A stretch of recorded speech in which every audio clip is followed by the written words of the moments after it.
Hi friends, இன்றைக்கி ஒரு ஸ்வீட்டான ரெசிபி செய்யலாம், வாங்க பார்க்கலாம். இன்னைக்கு என்னடா கண்ணு செய்யலாம்? இன்றைக்கி மைதா வச்சு சூப்பரான ஸ்வீட் செய்யலாங்க்கா. ஓகேடா கண்ணு. சிவப்பவுல பொடி பண்ணி போட்டு, கருப்பு எள்ளு போட்டு, மைதா அது மூணையும் போட்டு, உப்பு போட்டு தேவையான அளவு நல்லா உருண்டை பிடிச்சி 2 மணி நேரம் ஊறுது. இந்த மாதிரி ஒரு சின்னோண்ட குட்டியாக எடுத்து பவுல் மாதிரி ரவுண்ட் பண்ணி அப்படியே எடுத்துக்கலாம்.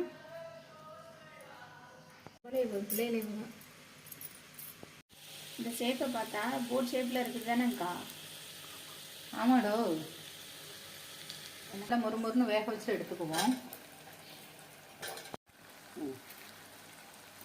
ஜீரகம் காஞ்சிருச்சு, ஏலக்காய் போட்டாச்சு. பதமாக இருக்கிறத உள்ளே போட்டு வச்சுருவோம்.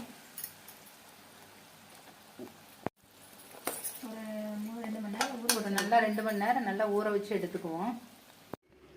என்னடா கண்ணு, போட் ஸ்வீட் ரெடி ஆயிடுச்சா? நம்ம போட் ஸ்வீட் ரெடி ஆயிடுச்சுங்க. இதை இந்த மாதிரியும் சாப்பிட்லாம்.